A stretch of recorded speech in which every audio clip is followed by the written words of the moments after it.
মিষ্টি হলো এক কথা বলা তোতা পাখি, যে সব সময় পাড়ার আকর্ষণের কেন্দ্রবিন্দুতে ছিল, যতক্ষণ না ঘন্টু তার জায়গা দখল করে নেয়। ঈর্ষান্বিত মিষ্টি এবার প্রতিশোধ নিতে চায়।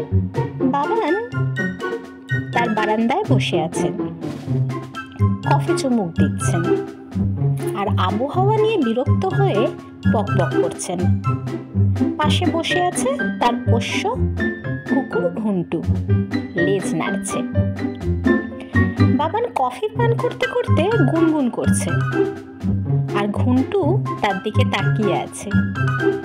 বাবান: এই আবহাওয়ার লোকজন কোনোদিনই ঠিক তথ্য দিতে পারে না। ঘন্টু: কি বলেছ বাবান? ঘন্টুকে কথা বলতে দেখে বাবান তৎক্ষণাৎ কফি ফেলে দেন, বিস্ময়ে বড় বড় চোখ করে তাকান। খবর ছড়িয়ে পড়ে, পাড়া প্রতিবেশী জুড়ে চাঞ্চল্য ছড়িয়ে পড়ে। সবাই ঘন্টুকে কথা বলতে দেখতে আসে, ভিড় জমে যায়। পাড়ার লোকজন এসে ঘন্টুকে কথা বলতে দেখে আরো অবাক হয়ে যায়। ঘন্টুর মাসি ঘন্টুকে কথা বলতে দেখে, তুমি কি সত্যিই কথা বলতে পারো? ঘন্টু: আমি কি ঘেউ ঘেউ করছি নাকি? প্রতিক্রিয়া দেখে সবাই হতবাক। কেউ ভিডিও করছে, কেউ হাসছে। পার্কের বাচ্চারা আর বড়রা ঘন্টুর বুদ্ধি পরীক্ষা করছে। সবাই মিলে ঘন্টুর কাছে প্রশ্ন করছে, 2+2 কত? ঘন্টু: 4। এত সহজ প্রশ্ন করছো কেন? এক বয়স্ক মহিলা: এই পাড়ারই সেরা রাঁধুনি কে? ঘন্টু: অবশ্যই তুমি নও, ছায়া। সবাই হাঁ করে তাকিয়ে থাকে। ছায়া রেগে লাল হয়ে যায়। এই সব দেখে টিভি এক চ্যাট শো ঘন্টুকে তাদের শো হোস্ট করতে নিয়ে যায়। টিভি স্টুডিওতে গিয়ে ঘন্টু আরাম করে বসে আছে, মুখে চশমা। ঘন্টু টিভি শোতে যাচ্ছে আর বিনামূল্যে খাবার খাচ্ছে। টিভির উপস্থাপক ঘন্টুকে জিজ্ঞাসা করে, ঘন্টু, তোমার এই প্রতিভার রহস্য কি? ঘন্টু: কিচ্ছু না, শুধু ঘুম আর পেট চুলকানো।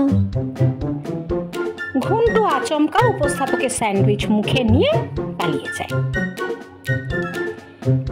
বাড়ির উঠোনে গাছের নিচে বাবান ও ঘন্টু বসে আছে। একটা দীর্ঘদিন পর ঘন্টু দীর্ঘশ্বাস ফেলল। জানো বাবান, আমার মনে হয় মানুষের খুব বেশি কথা বলে। বাবান: ঠিক বলেছ।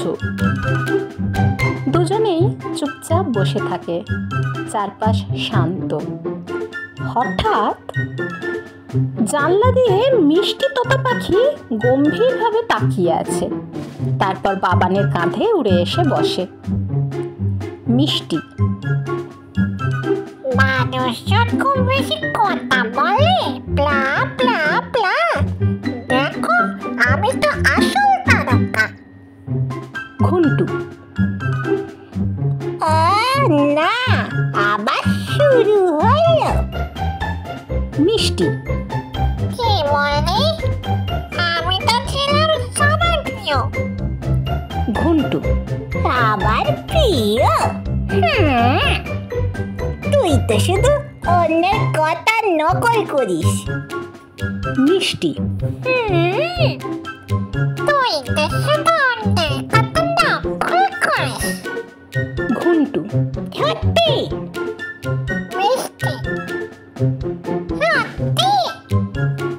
বাবান হাসতে হাসতে: ওরে বাবা, এবার তো আমি কানে তুলো গুঁজবে রাখবো নাকি? ঘন্টু আর মিষ্টি ঝগড়া করতে থাকে। দুজনেই একসাথে কথা বলছে।